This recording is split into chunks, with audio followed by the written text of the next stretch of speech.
Good afternoon. How are you today? I am terrific. So excited to be here.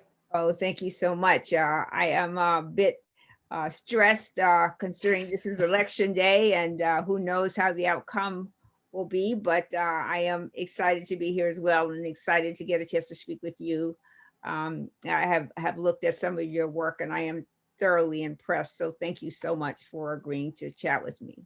So may I ask you please to tell us your name and share anything about yourself you feel comfortable sharing? Of course. Well, thank you so much. The pleasure is all mine. My name is Beate Gillette. I'm the founder of the Women's Code, also known as the Growth Architect. And I work with organizations to develop business strategies for workplace unification, career development, and to grow their businesses because I believe that it all connects. When the people are happy and the people are diverse, businesses generally do much better. My story is I'm originally from Germany, so I'm an immigrant. I came here a long time ago, and I was in the creative industry. So I'm a trained photographer by trade, and then I came here to become a still photography producer and photographer representative. I did that for a couple years, and then big recession hit, and one disaster after the other, and I was laid off. I married a perfect man who had only two problems, which is he was a pathological liar and an alcoholic. Perfect, right? I mean, perfect pickings, right? Right. And he is African American. And so I became pregnant. We got married, and I have a now 28-year-old, I call her Mixie daughter. So I'm very interested in the conversation about diversity and inclusion and equity because I look at this from a very different perspective as the white German mother of a mixed child in America with, a father who comes from French Creole, who himself has issues with his blackness, and thinks he's more white than he's black, right? And then sort of how this whole thing goes. And I find that always very fascinating. So my story is I, set up my business. I really don't see color, and I don't see I love diversity. When you are from the creative industries, this is filled with the most colorful characters on the planet. I mean, and whether they're gay, transgender, or they're black or brown or white, green, yellow, orange. I mean, in the creative industry, it's already an industry that's filled with misfits that have this message to send that they're struggling entire lives fitting in. So for me, this conversation about diversity and inclusion and equity really was not a big stretch because I've already been part of it. And as a producer, it's your job to get these colorful people together and have them come up with a phenomenal end result. Mm-hmm. And so that is my training of understanding that when you have that ability to bring people together and you empower them, you get the best results. And so in my career, I say I'm a 8 times disaster survivor. So this is my 8th disaster. I didn't think I was going to add a pandemic to it, but on whether it's fires, floods, earthquakes, or September 11th, a tsunami, I have covered it all, including a lawsuit from a bad employee. And at one point, I was $135,000 in debt, and I had to figure out I'm going to crack this code. And I did. I wrote a letter to the President of the United States asking him for help.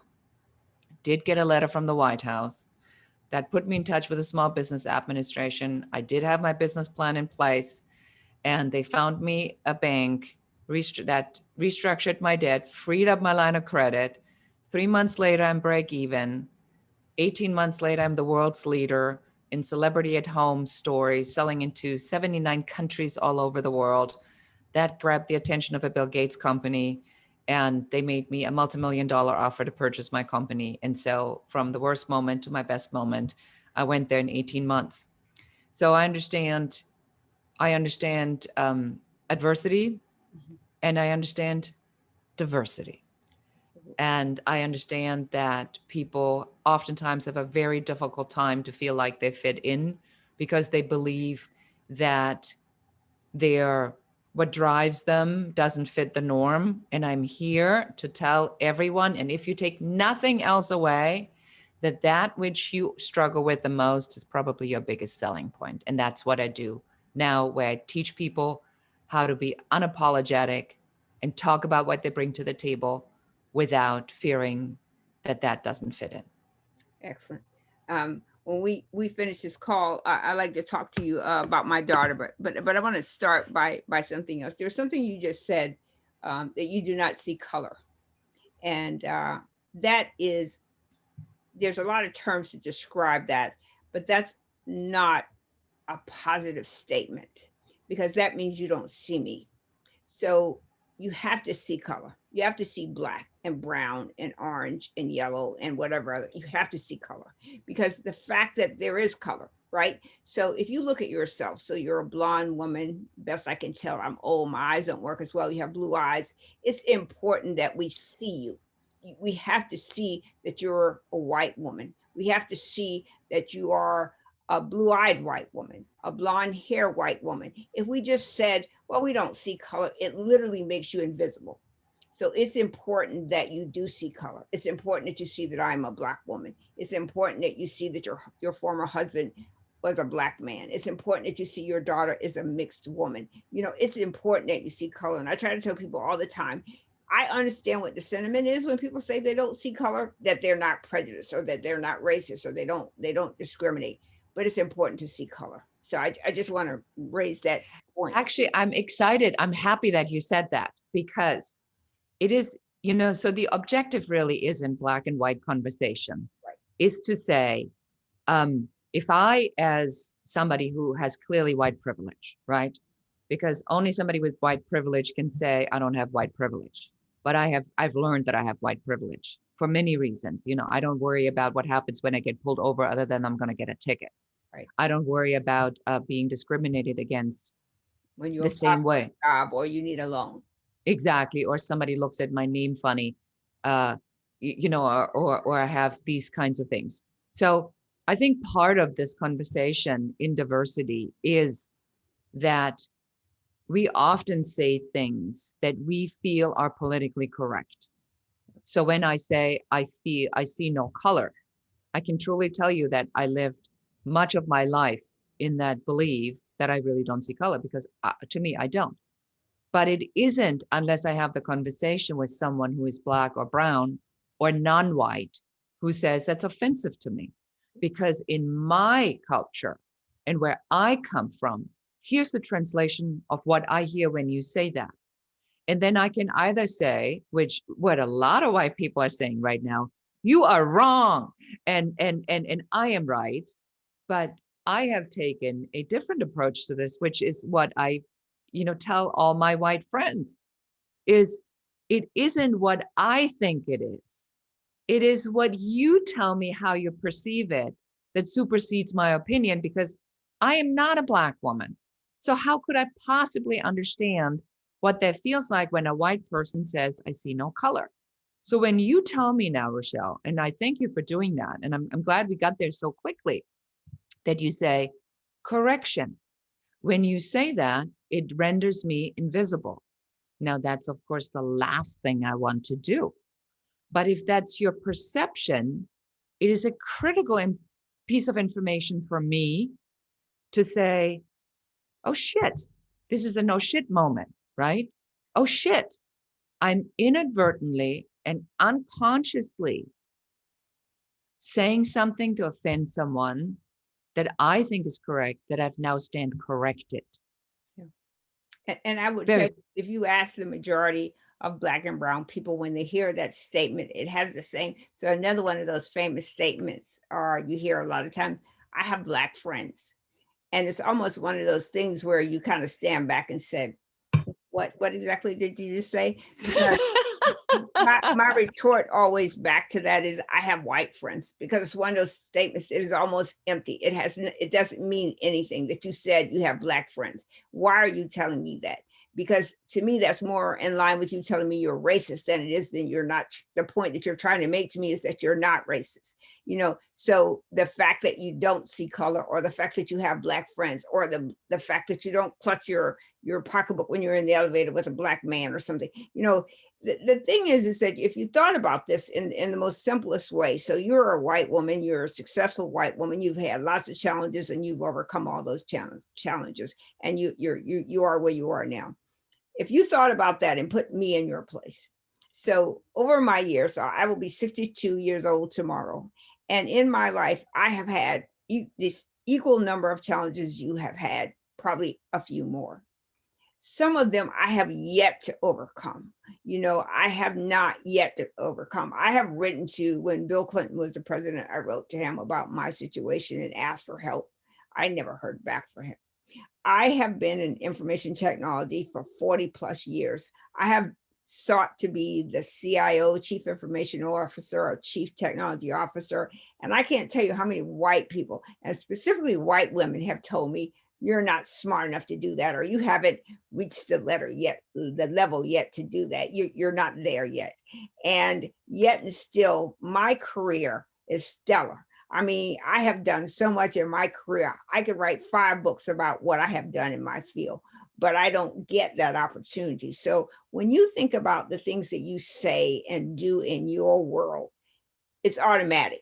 People accept it. Your name, your looks, your skills. No one is ever going to challenge you about what you're going to do, because there's an exception that as a white woman, quote, and that might equal white privilege. I don't know that that's true. I don't know if I believe that white women automatically have white privilege, because I have quite a few white women tell me that when they're in a meeting and they're predominantly white men in the room and they say something, the room is silent until the white man rephrases what they've said. And then it's all of a sudden it's a thing. So, I mean, maybe you do have some degree of white privilege, but typically white women struggle also along the lines, so how many of you are on Fortune 500 boards?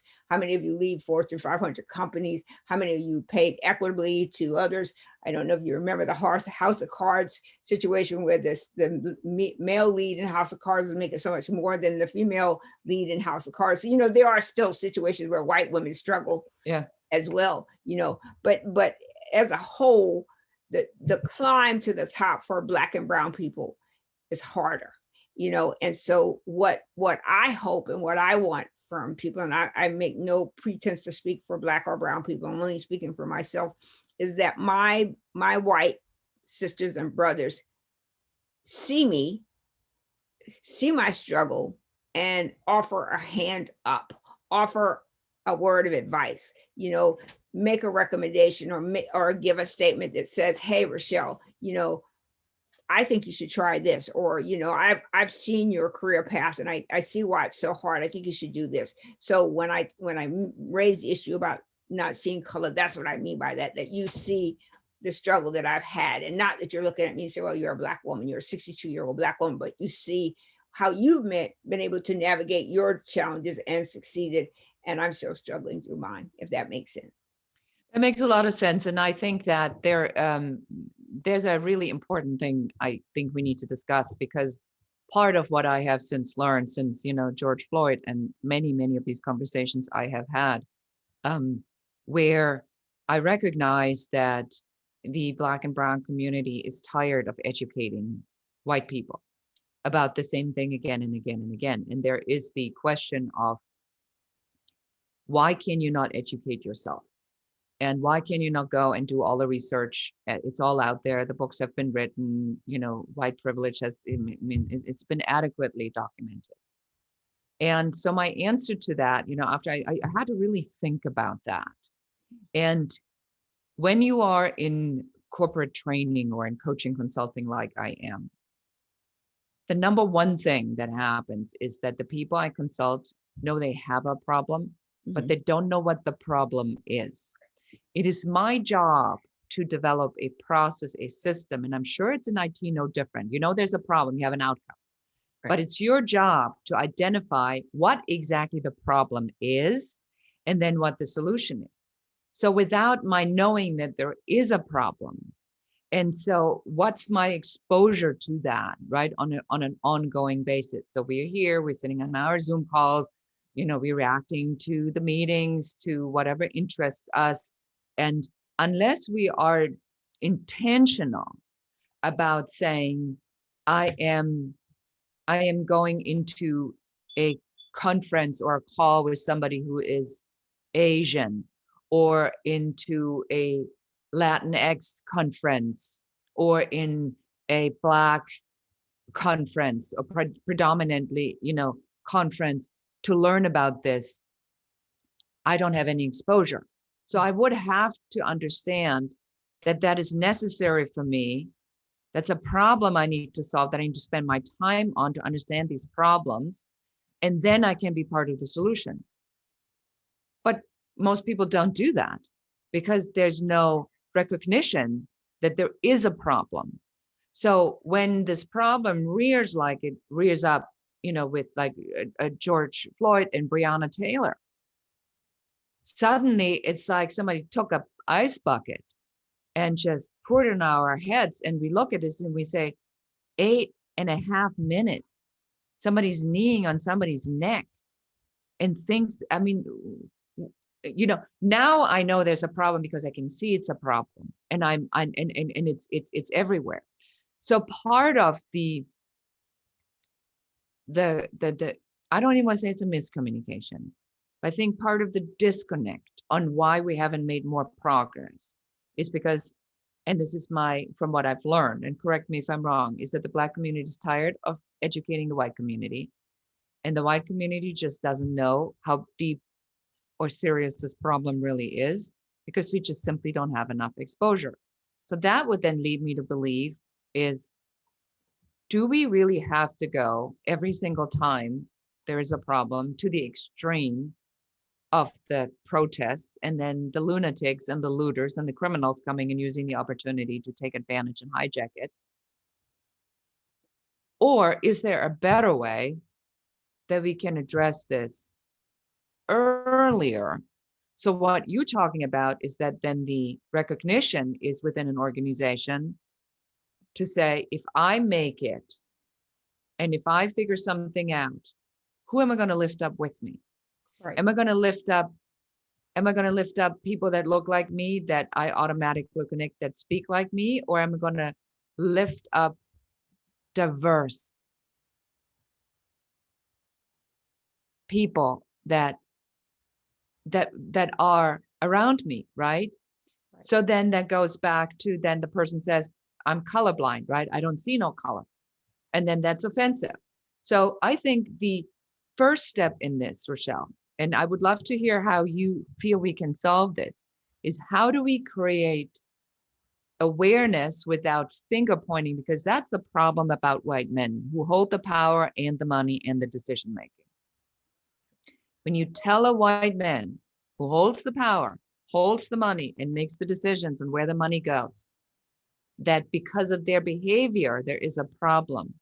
They do what men do, they shut down, because they don't want to be told by yet another person, certainly not if it's a woman, that they've done something wrong, because they have that every day, all day when they go home. Right. So first of all, I think that if you think about it in anything, so my husband's a third grade teacher, and I learn a lot from him by the way he teaches children, right? And there's a presumption in our education system that we all learn alike, and we do not. I am a kinetic learner. I've got to see it, do it. You can't just, talk to me or write it on a board or something. I've got to do it myself. I think the first thing is, and I often tell young women this, if you've got $1 billion and I come to you and I say, I want half or I want some of it, what's the likelihood of you giving it to me? Probably very, very small. And that's the way power is, right? So these people who have all this power, why would they be interested in sharing it? So the first thing you have to do is you have to make yourself valuable to them. You have to give something in order to get something. So you've got to show up and have something that is of value to them. And I often tell the story about Google, and I don't know how much you know about IT and how much you spend in that space. But in 2015, Google released this facial recognition software. And the software was developed by a bunch of young white men. And so whenever it came across a complexion that was not a certain hue, it would put up a picture of a gorilla. Now, we all know Google is a world-renowned company. They had no intention of that. That's bad publicity. They had no intention of doing that. They didn't want to harm themselves. But the problem was is they didn't think about it, the big picture. They were doing something really innovative, facial recognition. It was a great thing to have. We were really in that space, but they didn't think about, diversity, because all the people in the room had the same thought, right? They were all thinking about it. They didn't think about what would happen if they saw an Indian person, an Asian person, a Black person, a Hispanic person, a Latin person. They were just thinking white people. And, not even considering that the complexions of white people are not all the same. I've seen some very, very pale white people, and I've seen some very, very dark white people. And there's people who go to tanning salons and get sprayed orange. You got all colors of white people. So it would encounter these people of different complexions, and the only thing it could think of was a gorilla, right? So I think that the way we approach people who have power is to have something that we bring to them, right? So in the instance of Google, if we would have been allowed, and I don't know if that's a great example, but if we would have been allowed to be in the room with them, we could have offered an opinion or an idea or a thought. So like for the company that you run, you're advising and giving people ideas and things. So you may be only working in this space. So maybe your space is only businesses, how to run their business, how to make their business successful. But let's just say, for argument's sake, you're in earshot of another conversation and they're talking about hiring a new CIO, or they're talking about hiring a diversity officer, something like that. Maybe there's a chance where you're bringing to that conversation, I realize this is not my area of expertise, but I really do think you ought to consider this. So it's being able to be a part of a conversation where you're not threatening, you're not telling anyone how to do something, but you're giving something almost for free that they can use to benefit. So for me as a Black woman, in 2017, I believe it was, my counterpart at Duke Law left because he wanted a more important job and he wanted to be paid more and all that stuff. And so when he left, my manager said to me, you either have to do his job or we're going to fire you. Well, his job I had not done in years, so I had left that part of IT a long time ago. And so what I did is I went about creating a community of people who had his skill, that I could ask questions to, that I trusted, that would be, on my team. They didn't work in my department. They didn't work with me. And I went about it in the most simplest way. Lunch. We would go to lunch one day a month, 1 hour, and we would not talk about technology at all. And that worked so well for me. It was almost like I had won the lottery, because even to this day, I'm no longer in that job. Those people are my friends. We share ideas. We share books we read. And I would say the majority of them are white men. But you have to find some way to appeal to them where they don't feel threatened. They don't see you as trying to come after what they have, but that you are engaging them. And in a lot of ways, and I think sometimes for me, this is kind of demoralizing. You almost literally have to mute yourself. You have to become small in order to get into that space, so that they do not see you as a threat. They do not see you as, especially as a Black woman, we are described as aggressive or passive aggressive or sexualized. Oh, the angry Black woman. Right, Yeah. right. Oh my God. Yeah. You have to change yourself into something in order to do that. But once you have broken through that barrier, you are well received. You're welcome. You're communicated with. People reach out to you. They ask, can they help? What can they do for you? And that. And I want to say one other thing about the tired of talking. The question I always ask. So people like what you said, when Mr. Floyd was killed, there were a lot of conversations, a lot of phone calls, about what they should do. And the question that I asked, so I went to school in rural South Carolina. And when I went to school, I was told that Christopher Columbus discovered America. I was told, all of these stories about what America was. It was not until I got into the workforce that I realized that there were Native Americans here before Christopher Columbus. So he did not discover America. I learned that there was a whole nother America besides the one that I had been taught in school. And so I ask all the time, did you not go to school too? And did you not read or learn that Christopher Columbus did not discover America? Did you not learn about what happened to Black people? Did you not hear the Emmett Till story? Did you not hear the stories of how many lynchings and the disintegration of Tulsa when the Black people had set up their own town? Did you not learn this in your school? Or is it that you disregarded that lesson, or you didn't believe that lesson to be true? So, when people ask us, what should we do now? My question is always, what happened in your education? Because as I hear people talk about education, white people are smarter than we are. You have more, proficiency in things than we do. So where was your knowledge when you were going to high school and college? Did you not hear all of these stories about what was happening to Black people? Did you not hear about the Japanese internment camps? Did you not hear about the Trail of Tears? Did you not hear all of this? So why is it that the death of Mr. Floyd, which was absolutely a horrific, tragic event, but why are you surprised by this? All of these things have been happening in plain sight. They weren't under the cover of darkness. They were out there. Why is this shocking now? So that's a good question. So number one, I didn't go to school in America. I went to school in Germany. And in Germany, we are being taught, based on the history in Germany, that Germany has started 2 world wars and we produced Hitler. Right. And so what we are being taught when we grow up is that to look for the signs of how a leader can assume power and then turn something into a dictatorship, which is why I have been just sick to my stomach for the last 4 years about seeing the playbook of Hitler being in effect. So that's what I see, because that's where I come from. So to your point, so let's say somebody didn't pay attention or slept through the entire way in school, right? Or didn't get it taught like I did. Mm-hmm. You come here and you see something and then you go, wait a minute, that's just doesn't feel right. So that's what happened to me, right? So I looked at, and it comes over time, because it's not something that you're being taught in school. Like we did do Martin Luther King but in the same token as Gandhi, right? So it has the same value because it's international politics. So it's not national politics in Germany. And then you come here and you go, wait a minute. Why is there still a reservation for Native Americans? Are they Native Indians? Are they Native Indian Americans? Are they Native Americans? Wait, they're Native Americans. So there's already controversy about that. So you come here and you go like, I don't even understand what that means. Then you go and you think, wait, they were here first. This was their country.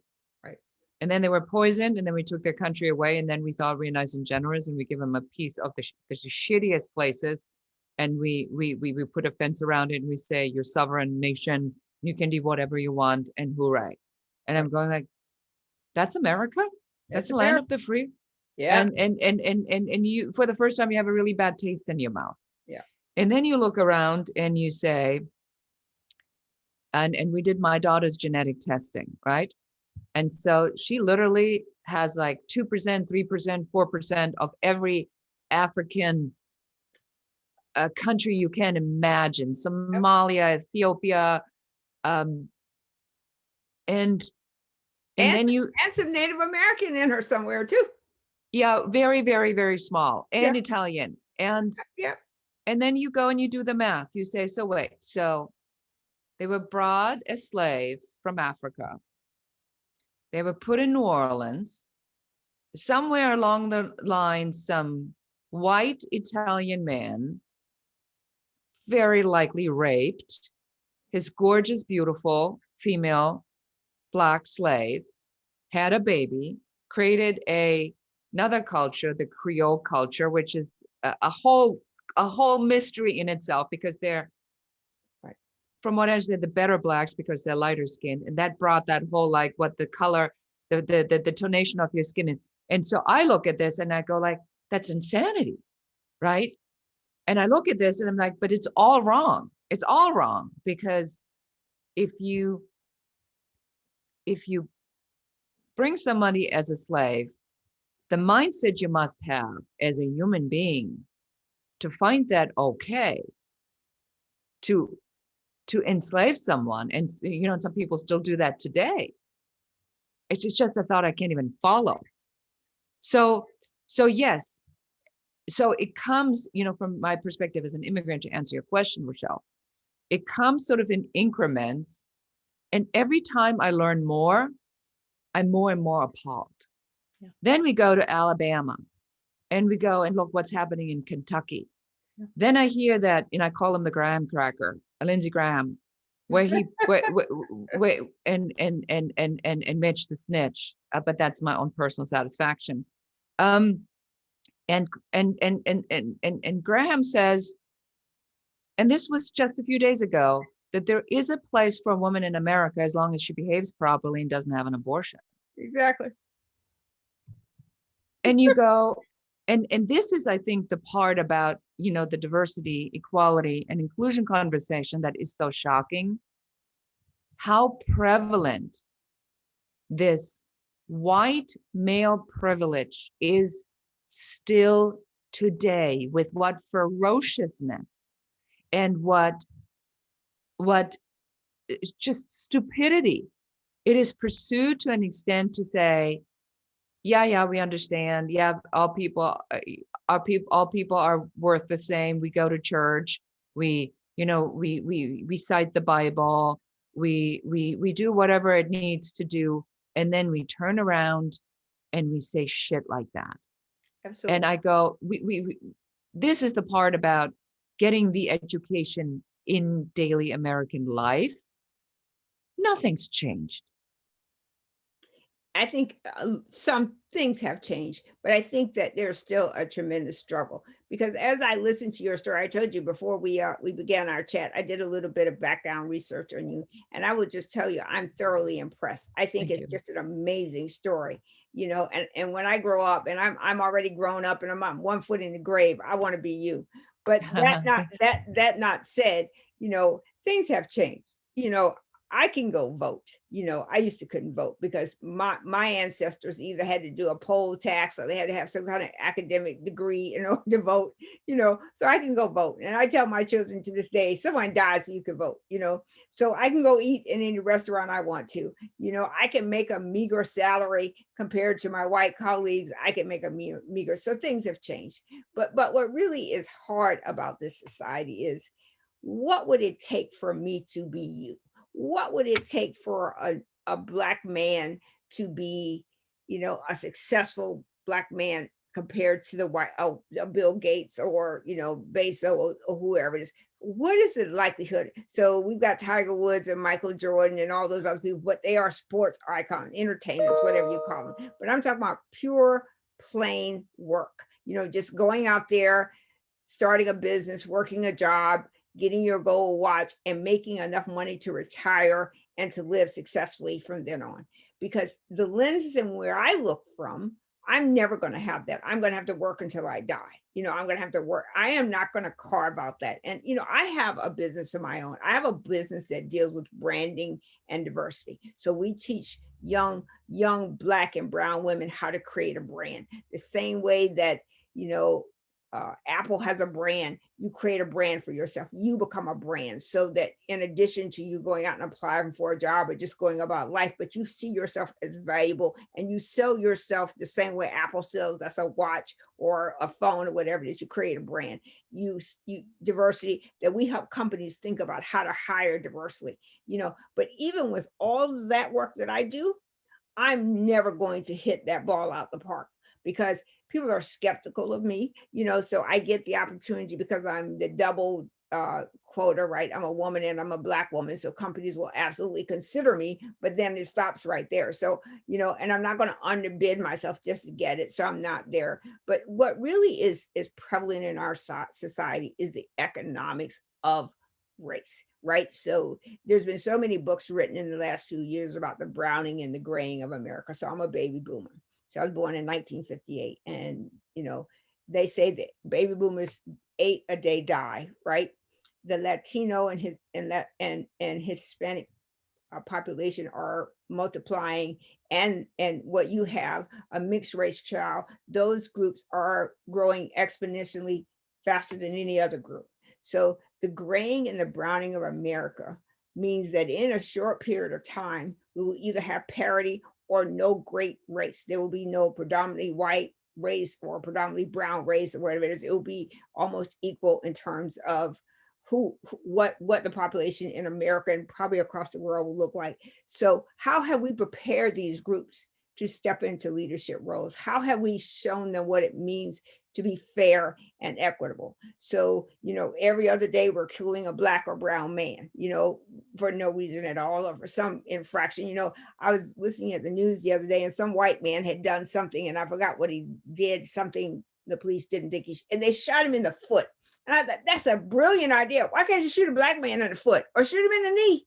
Well, I mean, hell, shoot him somewhere, but you got to shoot him in the heart or the head or shoot him 13 times. Shoot him in the foot. His kid go anywhere if you shoot him in the foot. If he's got a knife and he's coming at you, shoot him in the foot. That's just my soapbox thing. But what I would like to have a world where women do not see each other as competitors. I would like to see a world where men see the value of women and get out of our wombs. So start telling us whether we can have a baby or not to have an abortion, whatever it is, get out of Ridiculous. our wombs, get out of our wombs. I'd like to see a world where religion has its place, because when you think of a religion, and this is one of my real soapbox issues, religion has killed more people than any war we've ever had. So in the name of God and love, more people have been killed. Absolutely. Right. So that we have a world where we are rational and reasonable, and we don't find these constructs to use to separate, divide, and conquer. So in the Black world, in the world that I come in, so I'm considered fair skinned. We divide ourselves by our skin. Black people do. So if you're dark, the current term, I don't know if it's current term, but a few years ago, there was team light skin and team dark skin. Back in the day, to go to certain colleges, you had to be the color of the paper bag. And if you weren't the same color of paper bag, you weren't getting in, regardless of how smart you were. We have all of this history lumped on top of us.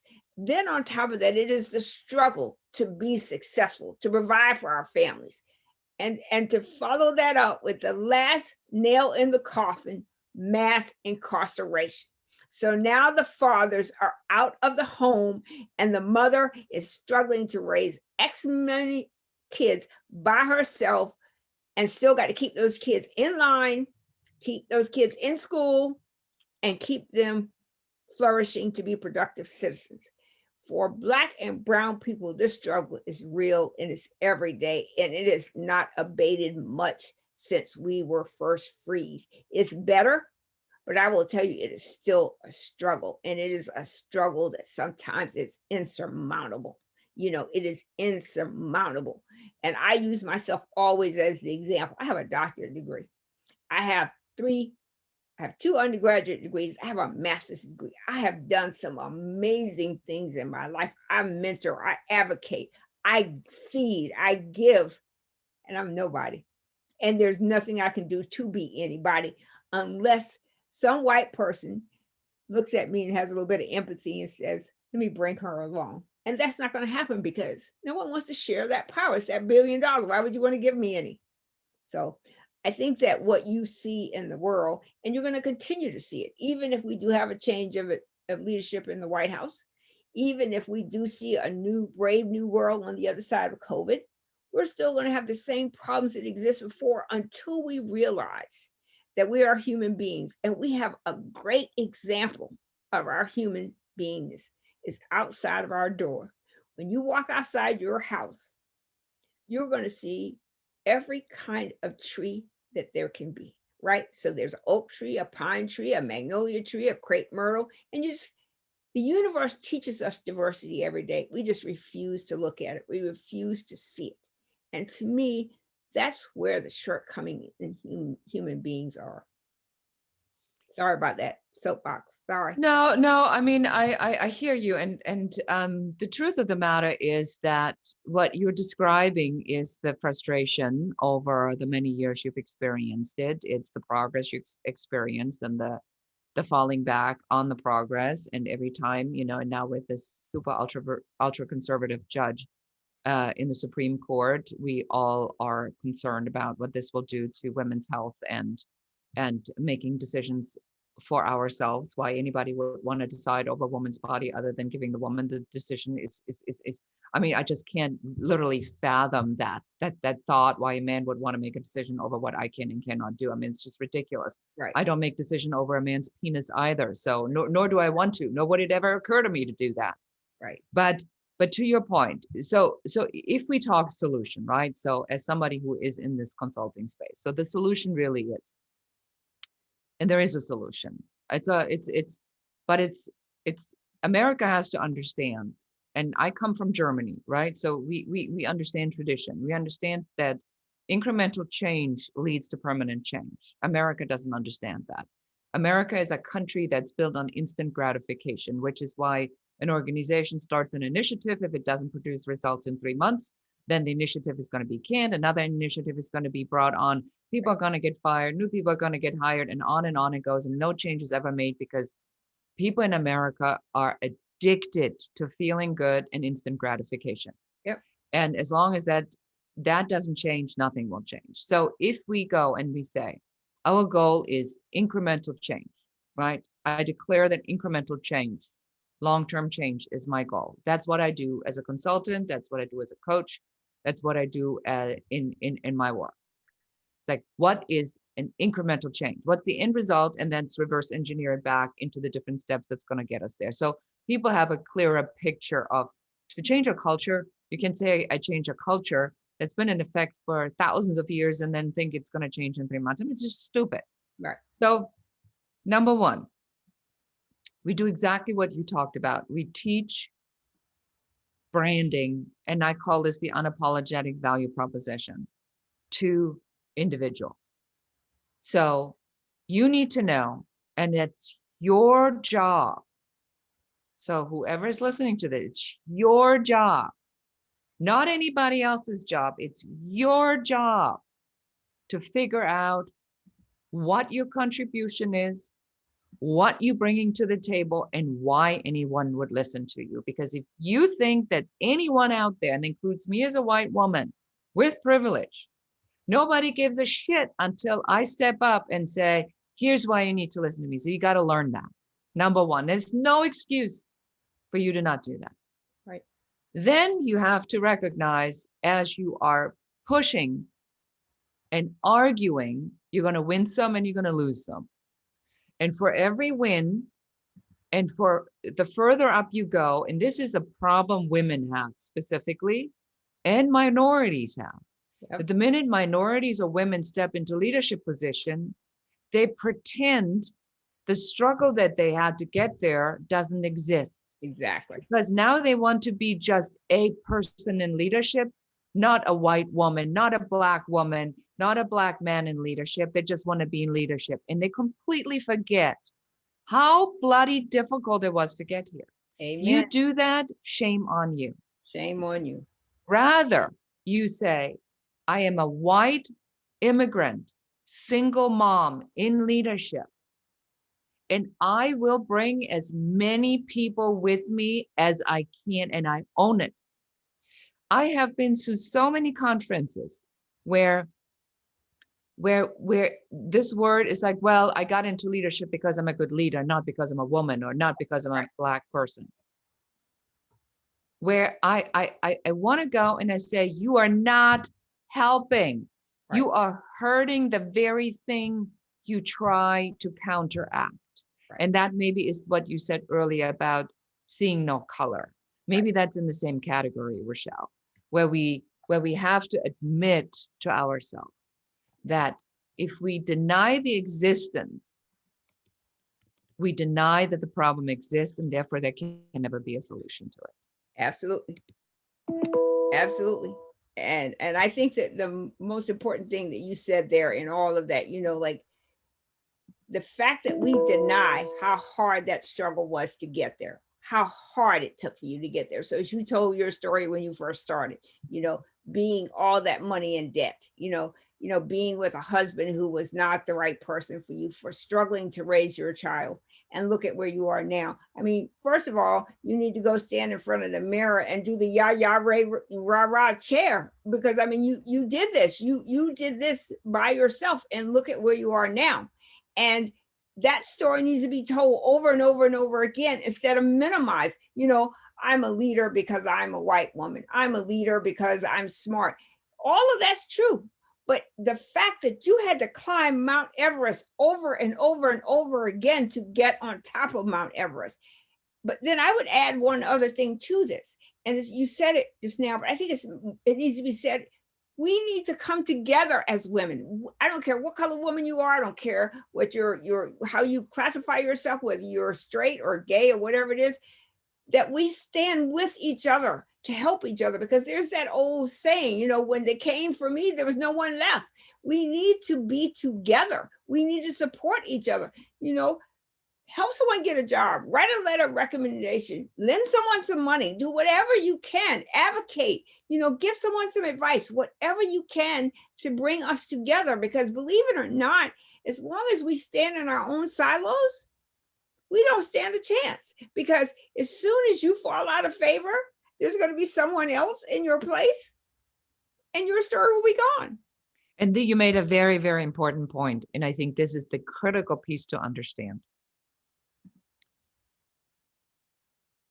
If you, as a woman or minority, believe that you just got here because you're so brilliant and that you're not a domino, a piece, a puzzle in a larger game that can be easily replaced, you are deluded. The only way you are going to mount your place in history or as a valuable contribution is by building the network, is by building, I call it the spider web. Yep. In an organization where it's not just your group, but that you are also go into other groups, into accounting, into sales, into research and development, into marketing, into all these other departments where you are building an alliance of supporters that can vouch for you to build up your network and your connections. And if you alienate everyone on the way to the top, you're going to see him one more time when you go down. On your way down. Amen. Amen. And so the second part of what you said is don't forget your story. That is, and I had to come to terms with that. So I'm going to tell you that from my perspective, because this is real. When you get there, the last thing you want to remember is how hard it was to get there. Amen. And so you want to stand there and you want to say, I made it. Isn't it great? Look at the millions I have in the bank. Look at what I've done. Bill Gates, rah, rah, rah. And nobody resonates. Right. What people resonate with is when I say, my ex-husband was a pathological liar. Yep. He endangered my daughter's life. Yep. He put her in the hospital 3 times. Yep. Right. And I had to figure out, not just did he put her in the hospital, he left me with a bill. Yep. To pay whatever that $25,000 copayment after he dislocated her elbow once and smoked cigarettes, causing an almost fatal asthma attack where she stopped breathing in the middle of the night. Right. And lying about it. Yep. That's when women go, oh shit, that sounds like something I'm going through. I married somebody who lied. Yeah. I married an alcoholic. I didn't know. I'm in an abusive relationship. That gives me hope. We like the dark. We like the dark. The dark is what we like. We like to wallow in the dark. The dark is good because it's too frightening to like the light, because we're afraid the light might go out. We're afraid the light may go out. So we like the dark. We like the negative things. We like everything bad. And you could see it all over our society, no matter what it is. We like the dark because the dark is safe, because we are expecting it to be dark all the time. But if you enjoy or embrace the light, it may go out. You might lose it. All those $1 million you have in the bank, it may go away. The new love you found in your life, he may be like all the others. We don't embrace the light. We are afraid the light may vanish. And that's the flaw of women. is that we prefer the dark instead of embracing the light. Because if you embrace the light, and I tell people this all the time, I'm not a religious person by any stretch of the means, but there's a statement in the Bible where God talks about the lilies of the field. They do nothing. They just sit in the field and he clothes them. He waters them. He feeds them. Why can't we have faith that even if you lost every dime you ever had, you're going to get it back again? Embrace the light. Embrace the light, because no matter how hard it is, you're going to get it back. You're going to, it takes rain and sun to make everything that we have. So the rain is the dark, the sun is the light, but you need both. But we must embrace the light. I think that's a great way to round up what we spoke about, is that at the end of the day, it comes down to owning your story, knowing what you're worth, and making sure that you remember there's enough out there for everybody. Absolutely. And taking as many people with you to the top, because if you don't, you might end up being alone. Alone. And you aren't going to stay there alone by yourself very long. Yeah. Yeah. Thank you so much for chatting with me. I am going to turn this recording off because I have a couple of questions I want to ask you. As soon as the recording converts, I will send it to you. Listen to it and let me know if I may upload it. Okay. Yes, of course. Excellent.